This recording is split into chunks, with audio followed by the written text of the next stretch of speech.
Olá pessoal, sejam muito bem-vindos ao canal Merak. Como eu sempre digo, é uma honra e um privilégio tê-los aqui. Eu sou a Alessane, sou enfermeira aqui em Londres, trabalho no NHS, que é o Sistema Público de Saúde aqui de Londres, numa clínica de educação não, de saúde sexual e HIV. Moro no Reino Unido há 13 anos, quase 14, desde 2007. Sou professora de yoga e também sou mestranda em um curso de psicoterapia.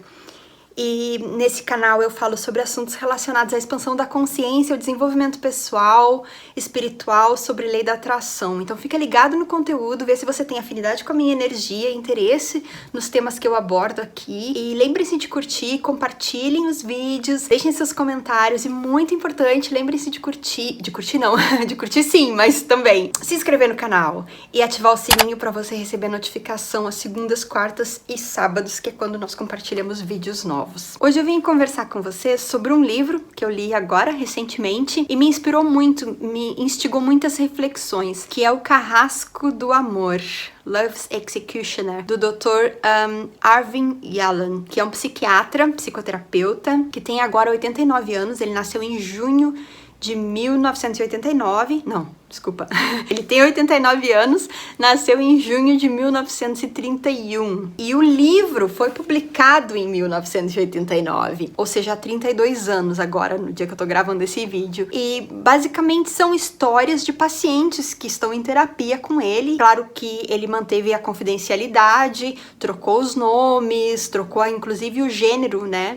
Às vezes um homem ou uma mulher, para manter a confidencialidade de cada paciente. Mas são histórias muito tocantes, que às vezes não tinham uma solução, né? Que muitas vezes a gente pensa erroneamente que ir para terapia tem que ter um desfecho, uma solução final, mas muitas vezes não é o caso. Por exemplo, ele conta a história de um paciente que tinha um câncer terminal, tinha vários problemas de relacionamento e a terapia não ia resolver os problemas todos que ele tinha, porque ele já tinha pouco tempo de vida mesmo. Então, mas era para aliviar a dor e para ajudar, não era um instrumento de resolução, uma solução dos problemas todos. E muito frequentemente, gente, para quem faz terapia, a gente sabe que não existe uma fórmula mágica, é um processo contínuo de crescimento. Quanto mais a gente começa a mexer naquele pote ali, mais coisa sai da caixa de Pandora. Então a gente acaba se conhecendo muito. A terapia é uma ferramenta muito importante de autoconhecimento. Há 32 anos tinha muito mais preconceito e resistência das pessoas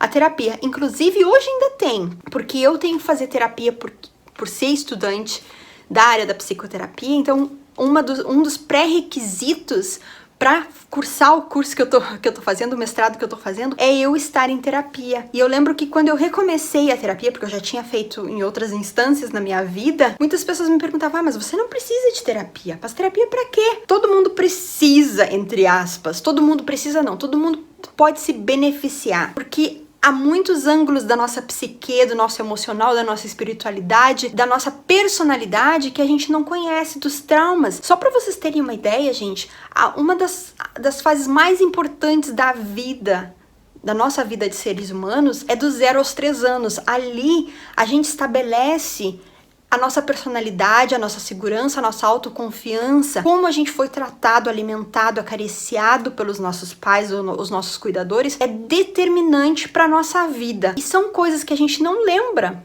situações que a gente não tem memória. Então, como que a gente vai acessar esse conhecimento, esse autoconhecimento, sem essa ferramenta? Não é fácil. Às vezes a gente tem reações ou aversões ou problemas em relacionamento que a gente não sabe, não entende de onde veio. E a terapia nos dá essas ferramentas,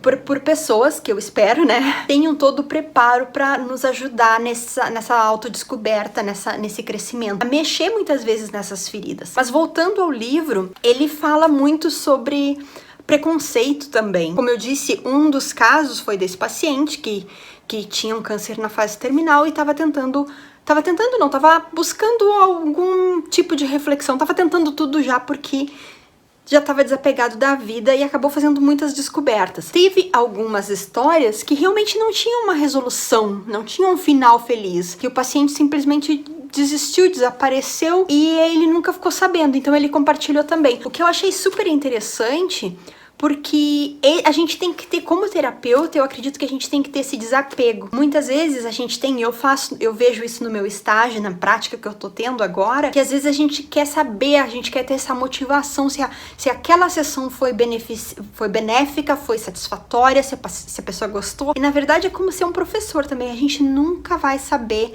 a verdade verdadeira mesmo. Às vezes a pessoa vai ver o resultado positivo ou negativo daquela sessão ou daquele bloco de sessões muitos anos depois, e muitas vezes a pessoa não vai querer nos dizer na nossa cara que não foi legal, ou às vezes a gente proporcionou, instigou algum sentimento que não foi confortável, mas é aí que a gente tá ajudando. Mas outra questão interessante também que ele falou é que ele confidenciou no livro alguns preconceitos e limitações, pré-julgamentos dele mesmo, e isso foi a parte que mais me mexeu comigo. Por exemplo, em um dos casos, a cliente que ele acompanhou, tinha obesidade mórbida. Ele conta no livro que ele tinha extremo preconceito e desgosto, inclusive, a mulheres obesas. E foi uma revelação muito forte, porque naquela época, 32 anos, não tinha tanto essa questão do politicamente correto. Então ele fala com detalhes de que maneira ele pensava negativamente a respeito de mulheres obesas. Do jeito que elas se movimentam, do jeito que elas caminham, da intensidade com que elas comem, de como as marcas do corpo, várias descrições ofensivas que muitas mulheres obesas que lessem iam se sentir realmente magoadas pela descrição que ele usou. Mas eu acreditei que, apesar de ser uma linguagem forte, foi uma declaração, uma exposição muito vulnerável dele, porque ele, inclusive as críticas negativas que eu ouvi do livro foram a maioria referentes a essa fala, a essa abertura, que ele admitiu ter preconceito. E como quando ele teve essa paciente, quando ela o procurou, ele queria passá-la para outro terapeuta porque ele sentiu assim que não tinha como ter empatia por ela, porque ela era não atrativa, ele não gostava da personalidade dela também, e a imagem física dela causava desgosto nele. Então foi uma revelação muito forte, mas ela insistiu, e depois de muito tempo, quando ela acabou melhorando realmente bastante na terapia. Depois de um ano ela perdeu bastante peso, e porque ela acessou razões emocionais pelo aumento de peso dela e a compulsão da comida. Mas enfim, eu não vou contar muito, porque senão vocês não vão ter interesse de ler o livro, né? Mas é muito interessante. E no final daquele tratamento, aí vocês vão ter que ler pra saber o que aconteceu no final daquele tratamento. Foi muito, muito empoderador, muito revelador. Revelador. O relacionamento dele, o que ele aprendeu com essa paciente que ele tinha aversão no começo. Então eu achei muito interessante isso, que ele teve a coragem de admitir o preconceito dele e a limitação dele. Outra coisa também, ele contou sobre um paciente que pediu pra ele guardar as cartas secretas de amor dele, porque ele já tava com uma certa idade, ele tava com medo de morrer antes da esposa dele e as cartas serem descobertas e causar uma dor desnecessária. E eram cartas de 30, 40 anos atrás. Aí ele confidencia que ele também fez a mesma coisa. Ele manteve cartas secretas de amor por muitos anos, por um amor platônico que ele teve. E ele foi casado até pouco tempo, a mulher dele, na vida real, né? O Dr. Yalan, ele foi casado com a mesma mulher a vida inteira, que faleceu agora há 2 anos. Isso eu fiz a pesquisinha dele, né? Claro. E ele revelou no livro desse romance platônico que ele teve um pouquinho. Ele não contou muito, mas ele contou que ele também tinha esse segredo de cartas amorosas. Então, o que eu tô querendo dizer com isso? Porque na terapia convencional mesmo, o terapeuta, muitas vezes, é aquela pessoa que tá naquele pedestal que a gente idealiza, que tem o conhecimento, que pode nos salvar, pode nos arrumar, nos consertar. E ele vem com uma perspectiva, o Dr. Yalan, lembrem-se que esse livro foi escrito há 32 anos, ele vem com uma perspectiva de que, olha, eu sou humano também, eu tenho as minhas imperfeições, eu também estou em fase de autoconhecimento, de aperfeiçoamento, de melhoramento. E isso eu achei muito interessante. Então, gente, confiram esse livro. Eu achei muito, muito instigador. Provocou muitas reflexões em mim. E foi uma maneira, assim, da gente... Muitas das histórias que ele compartilha, vocês vão conseguir se identificar. Tem algumas coisas que que se encaixa com a vida de cada um. Impossível não se identificar com nada, de medos e coisas, questões bem subconscientes que a gente tem. Eu queria recomendar esse livro, espero que vocês tenham gostado desse vídeo, e se gostarem, deixem seus comentários, se não gostarem também deixem seus comentários, eu vou adorar saber. Muito obrigada por assistir e até a próxima. Super beijo!